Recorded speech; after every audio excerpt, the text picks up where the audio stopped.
All right, let's get you briefed for 2025 on a new kind of global conflict. Now, this isn't a war fought with soldiers or over territory in the traditional sense. It's a high-stakes, all-out battle for technological supremacy, and its front lines are absolutely everywhere, from corporate boardrooms to sterile factory floors. So, let me just start by asking you a simple question. What do you think is the world's most valuable resource right now? Your first thought might be oil, right? Or maybe gold, the classic drivers of global power and wealth. But nope, you'd be wrong. It's silicon. Yeah, that humble element that is the literal foundation of every single computer chip on the planet. And right now, a full-blown global war is being fought over it. Okay, so that brings us to the first major front in this war, the Great Chip Relocation. What we're witnessing is nothing less than a complete redrawing of the world map of technological power. Just look at this number, 90%. That's the share of all new global semiconductor factory investments that the United States has captured this year alone. It is a massive pivot, a tidal wave of capital flowing west, as the U.S. government decides that a resilient chip supply chain is a matter of national security. But here's the reality check. Even with all that money being thrown around, this quote from the CEO of TSMC, the world's top chip maker, well, it's just staggering. He says their capacity is insufficient and that they're falling short of global demand by a massive 3 times. That's the real tension in this whole conflict, right? A desperate scramble to build, while the demand for advanced chips just keeps exploding. So, how do you even begin to close a gap that big? Well, you spend a lot.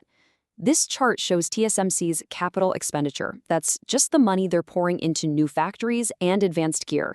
It's projected to jump to nearly $50 billion by 2026. This is not just normal growth, folks. This is an unprecedented industrial mobilization, and it's all driven by the need for the next generation of 2-nanometer chips.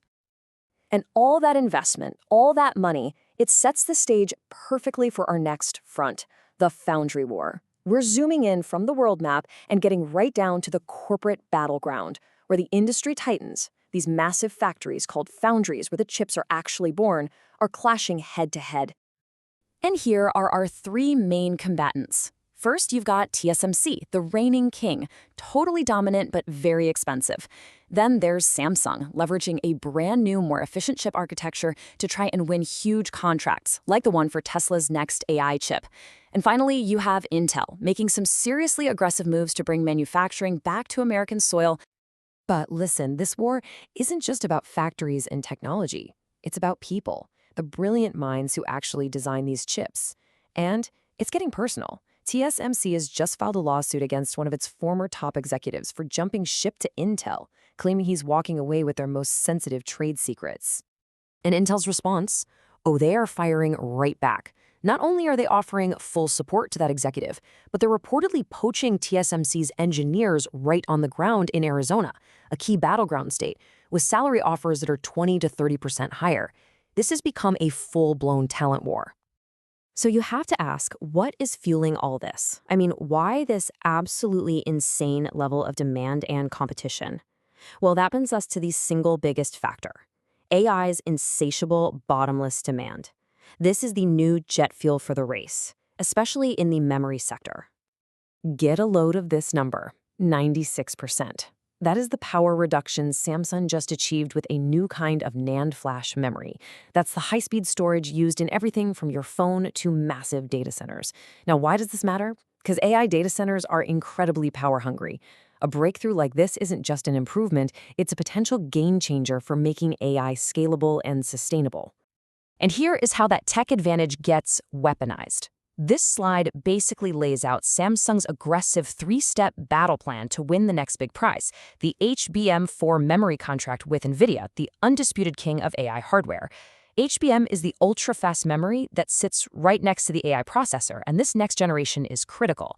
Samsung is pushing to ship early, they're matching rival pricing, and they're backing it all up with a massive expansion of their manufacturing capacity. It is a full court press. This intense competition is opening up a whole new front in the war.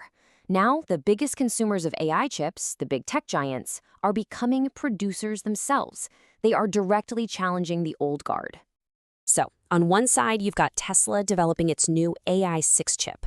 On the other, Google and Meta are apparently striking a billion-dollar deal for Google's custom tensor processing units, or TPUs. The common target for all of them? NVIDIA's stranglehold on the market. They're all trying to break the monopoly. And if you really want to understand the scale of their ambition, just read this quote from Elon Musk. He's not just planning to build some chips, he expects to, quote, build chips at higher volumes ultimately than all other AI chips combined. I mean, that is an incredibly bold statement that shows you just how serious this new challenge really is. So where does all of this lead?